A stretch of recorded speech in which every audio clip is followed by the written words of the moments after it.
What's good with y'all, man? It's your boy Will back with another video, and today is the special day. I know y'all ain't seen my face in a minute. Today, I want to go over and break down the 2024 Cleveland Browns draft, and we want to go through and review everything. Now, I was going to do a pre-draft video. I end up not getting it out in time. I got another video that I never posted on you for you guys that I got to upload as well. But the Browns went ahead and did their draft. Now, the draft was boring. It's been like back-to-back years of boring draft, which is a good thing. It screams stability. You know, we was used to having to scout everybody and having to do all the extra and having the first pick in the draft or the fourth or the fifth every year. And now it's like, I don't even know who these rookies is anymore. Like, it's kind of hard, you know, as a fan. You know, like, this draft is like, we might get 2 or 3 people that make our team in this draft. So, like, going through it and going over it, and who we was going to get in the second round at that, you know, you never know with it being all the way at pick 54 who's going to be there at that selection. But we ended up taking Michael Hall. Now, I had a sense that Michael Hall might have been one of the defensive players we would have took. I had him there, T'Vondre Sweat. That's one of the 2 guys that I like to see us get. So the fact that we went out there and got Michael Hall, I'm really happy with that. Now, with us getting Michael Hall, our DT room is a complete revamped, completely overhauled and reconstructed, and it's stacked now. So you got Shelby Harris, Dalvin Thompson, Maurice Hurst, Michael Hall, Siaki Ikeia, and that's just DTs. That's not even going through all the edges or the people that can play inside, like Zadarius Smith, Myles Garrett. It's going to be really hard for a couple of other DTs to make this roster. We did draft a DT with the 6th, or in the 6th round, from out of Cincinnati. Might be a camp body or it might be a practice squad guy. But our DT room is stacked. With us going out again, Michael Hall. As you guys know, Michael Hall is from Cleveland, Ohio. He played for Benedictine, went to Streetsboro after playing a year for Benedictine. I think he played on both sides of the ball at first and for Streetsboro. Ended up getting a scholarship to Ohio State and drafted by the Browns. It's crazy, good home story. You know, everybody's going to love him. He's from Cleveland. Only 20 years old. Young guy. I've heard nothing but good things about him off the field. I've heard he's a great leader. Every time I've pulled up any type of video with him with the Senior Bowl or them talking about him at Ohio State, he's leading groups of men at 20 years old, which is very impressive, very, very impressive. Him doing that at that young of an age is good. Getting that type of a guy into the building from Cleveland, we could really get him underneath for guys like Dalvin Thompson, Myles Garrett, Zadarius Smith, Shelby Harris. Get them under him and continue to grow with them, and he could end up being one of the leaders of his football team. He's more of a pass rushing defensive tackle. He's a 3-tech. So getting him on the roster would be good. It's different from like a Siaki Ikeia, or, you know, having him next to Dalvin Thompson, who's good, and Zadarius Smith, who's good with run stopping. And then you got pairing with Myles Garrett, who's, you know, obviously a great pass rusher. He's also more of a pass rusher than a run stopper. Getting them in there is really good. And yeah, home run pick. And I wanted an offensive player or to go trenches. They want trenches, and here we are. So I was either team like running back, wide receiver, or team trenches. So happy with this selection. You guys comment down below how y'all feel about it. I think Michael Hall is a really good pick. Just scrolling through and just looking at all of the things and the good things I hear about him. He's a good pickup. Great in the pass rush. And yeah. So with us going 54 there, who would you guys wanted to select? A lot of people were kind of iffy on this pick, not going defensive tackle. Going defensive tackle, not going receiver. I wanted us to go up and get a Donnie Mitchell before he was selected, but we didn't. So it is what it is. Offensive guys, I really wanted Keon Coleman. Defensive guys, like I said, it was Michael Hall and T'Vondre Sweat. I think that's his name, T'Vondre Sweat. But great pick, like I said. He had the second best pass rush defensive tackle in the entire class. Jim Schwartz is going to have a good time with this one. Now, if y'all see me over here looking, just ignore me. I'm just scrolling through my notes and scrolling on my laptop, pulling up my stats to get you guys everything. But with us going with Michael Hall, like I said, great pickup. Solidifies the defensive tackle room. It's going to be really hard for a defensive tackle or anybody that plays in the trenches to make this roster that's not already rostered or spot. I could count on my hand at least 10 bodies. Myles Garrett, Zadarius Smith, Alex Wright. You got Michael Hall, Dalvin Thomason, Shelby Harris, Mo Hurst, Siaka Kia. That's if he make the team. Okoronkwo.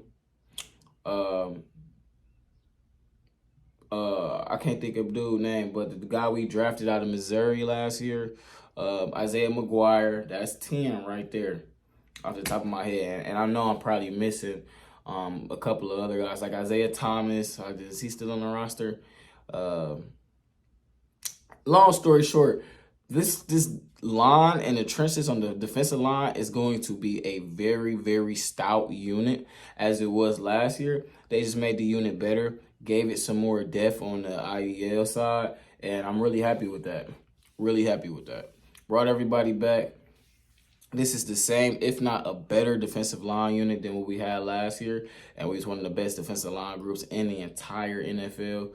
So really excited about that. Getting another body out there. So then when we go and get tough, we get injured, we got a guy like, Michael Hall that could come in and step in and play some key minutes.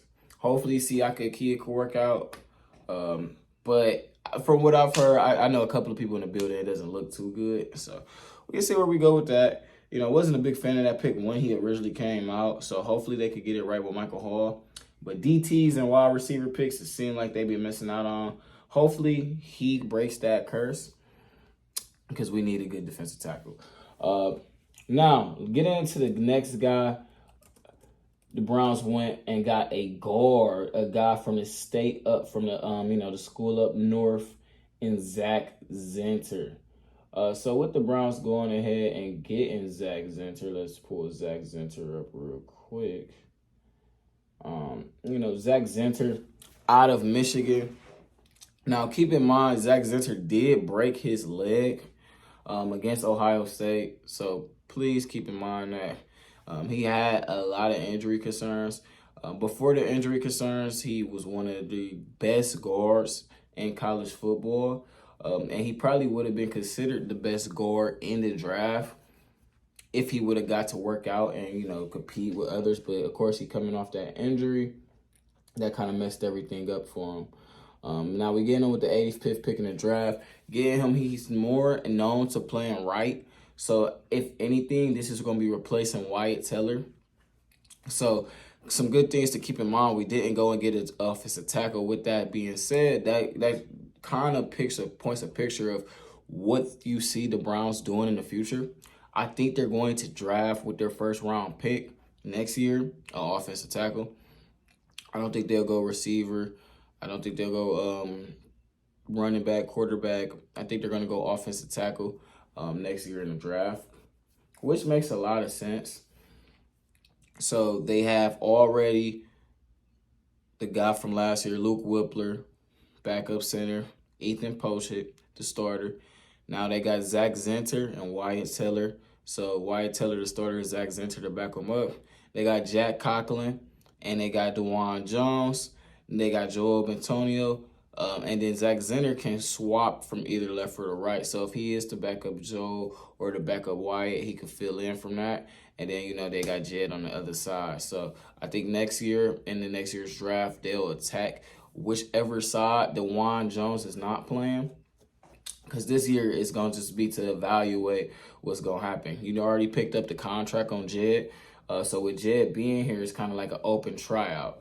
So if Jed can hold down that left side, you could get DeJuan on that right side, and you got a solidified offensive line group. You got Zach Zinter backing them up, backing up Wyatt Teller. You still got Ethan Pochett out there. And then worst case scenario, you can draft a center. Even though you got Luke Whippler, who looks like he can be a starter, or you can draft the best guard next year. So I think that's how they'll take it and how they'll look at it. You know, Joel Bentonio having back issues. He's getting older. Wyatt Taylor kind of had a little bit of inconsistent play.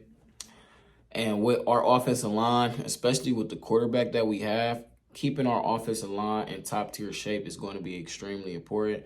To make sure Deshaun Watson is as healthy as possible, because he struggled with health mightily since he's been a Brown.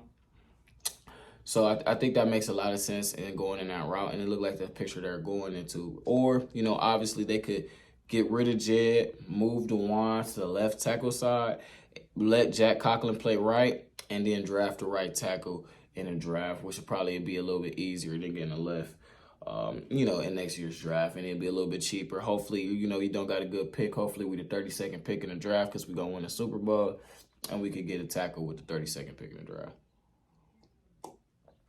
That's the plan. That's what I think Andrew Berry's a little bit onto. Zach Zinter, home run pick, though. His only concerns is his injury, which isn't good. If you look at our offensive line as a whole, literally damn near the entire whole offensive line that has some type of major surgery. You got Jack Conklin that has surgery. Zach Zinter that has surgery. Jed that has surgery. DeJuan Jones that has surgery. I think Joel Bitonio done had surgery. Ethan Poshik is probably the only person besides Wyatt Taylor that hasn't had a season-ending injury down there. So, or a very serious lower body injury to your knee or your legs. So keeping up and constantly getting bodies in that room will be great, especially with, all the injuries that we sustain. Making sure our trenches is good and attacking our trenches in the draft. I definitely agree with Andrew. I almost called him Anthony Berry. Andrew Berry on getting Zach Zinter here. I think this is another home run pick. It's all going to be really dependent on his health. Of course, he's a national champion, unfortunately. But I think this would be a good guy to replace Wyatt Taylor or Joel Bitonio if one of them was to deal with some injury concerns. You could go out there and have Zach fill in. And not to mention, I'm pretty sure I don't know if we still got Nick Harris on the roster, but I know we got Luke Whippler as a backup center as well.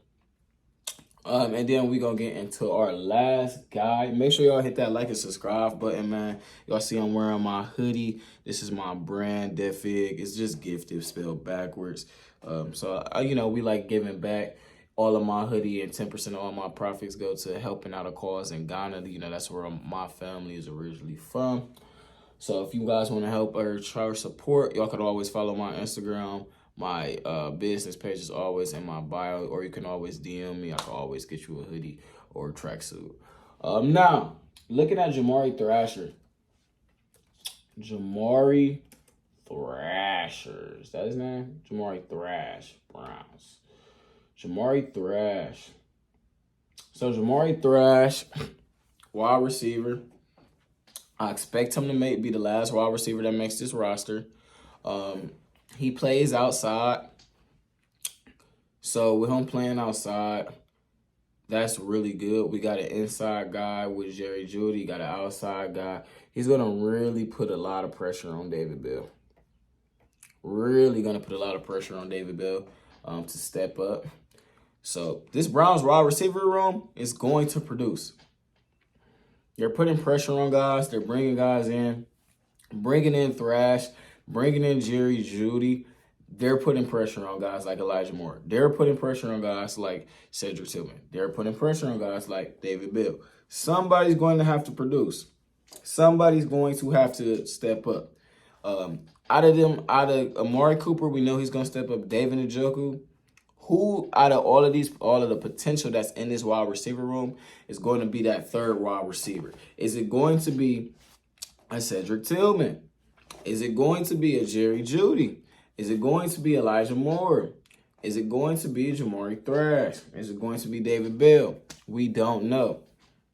All likelihood, I would say this Browns wide receiver room is probably going to go as following: Amari Cooper, Jerry Jeudy, Elijah Moore, Cedric Tillman, David Bell, and then Jamari Thrash.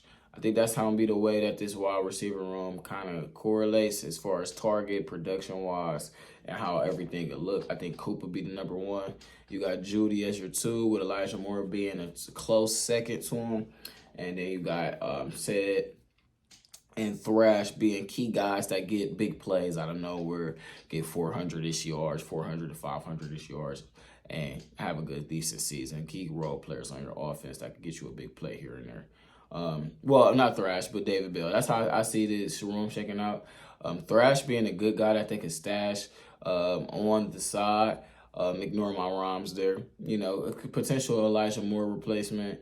Keep that in mind, and definitely somebody to put some pressure on David Bell. I like this pickup a lot. Quick guy. He got to put some weight on him a little bit. But had a great year at Louisville. Just an overall good guy for a 5th-round pick. Played through injury. And he's going to be adding a lot of depth to that wide receiver room. So I think he'll make the roster. And then how tall is he? I think that's the only thing. I think 6'2". I think he'll make the roster, though. And I think he'll end up being that last guy. It'd be a good guy to pay attention to as far as camp-wise. Because, you know, when training camp comes around and it's the preseason, this probably be one of the guys that we're watching a lot as far as with Cedric Tillman and David Bell. Those will be our 3 wide receivers in the preseason. That's going to be our number ones, hypothetically, especially with David Bell out there. So you look to see it. He caught 63 passes for 858 yards, 6 touchdowns, lean wide receiver with the ability to play on the outside or in the slot. He has a complete route tree as well. Very good route runner. Very, very physical and aggressive wide receiver. Him and Martin Emerson is probably going to get into a fight in camp. I can see it already now. He's 185 pounds. You got to add a little bit more weight. But getting him in a room with Coop, Judy, Moore, Bell, and Tillman, and then you still got Michael Woods as well. So he's going to be competing with Michael Woods, Jan Prochet to make that 53-man roster. But the Browns getting him in the 5th round shows that he clearly is somebody they value, and he's a home run type of wide receiver that's going to be there to make the big play. I wish I could, let me see if I could find his 40 numbers. I think that's the only thing I want to see. Let me see real quick if I could find that. Because with him being at 6 foot, so he's 6 foot, 188 pounds, about 23 years old. I just wonder what his combine numbers was. At 6 foot, he should be a speedster. All right, so prospect grade 5.91. Let's see here. His overall strengths, they got him listed at footwork in early stages. As I said, ability to rip off routes, cuts, and tight angles. He's a great route runner, like I said. But we could go to his weaknesses. We're not going to be too too optimistic. Catches in space. He loses focus when dealing with contact. Allows the throw to get on top of him. You know, all little stuff. Seems like things he could work on. He ran a 4.4, so another speedster guy. Hopefully a guy that can do what we thought Anthony Schwartz was going to do. And yeah, overall, I like this pick. I think he's a good guy, and I'm excited to see what he can do in the preseason. So yeah, you guys let me know how you think about this. Do you guys think another guy I wanted to talk about too was the linebacker we got? What's his name? Mike, I can't think of his name off the top of my head. But I also wanted to talk about the linebacker we got. We got a linebacker out of the same, what's that, Mississippi State? I just can't think of his name right now. Give me Nathaniel Watson. That's what it is, Nathaniel Watson. So with the Browns going to get Nathaniel Watson, 23-year-old, 6'2", 244 pounds out of Mississippi State. He had one of the best pass rush grades for a linebacker. Really good. He'd be a really good blitzer, really good guy to have behind Miles when you want to send it like a sneaky blitz in and really get after a quarterback. He can also compete to make the roster via special teams. And with our linebacker room being short and him kind of falling into the draft, I think out of all of the guys drafted after Thrash, he might have the highest chance to make the roster simply by being good on special teams. And then he might be a good, specialty player that you use in certain packages that could get after the quarterback with him. Like I said, having him on the same side as Miles and blitzing. Or you can, send the linebacker blitz with him and JOK, send guys back and get him and JOK after the ball. Two guys that could really rush the passer for that linebacker position. And I think he got a good chance to compete with guys out there. He's only like Tony Fields and Devin Bush. It's not a super crowded linebacker room. So I think Nathaniel does have a good chance to make the roster. But that's going to be this Cleveland Browns 2024 draft. You guys comment down below how y'all feel about it. I'm going to do some video breakdowns going deeper into depth of Zach Zinter, Michael Hall, and Jamari Thrash. And, just giving you guys some more thoughts and insights on who they are as a prospect and what we should expect to see how they'll be used in their rookie season. But not to hear nor there, man. Make sure y'all shop the brand. Make sure y'all hit that like and subscribe button. I hope y'all enjoyed this video. I know y'all ain't seen my face in a minute. It's your boy, Will. I'm out. Peace.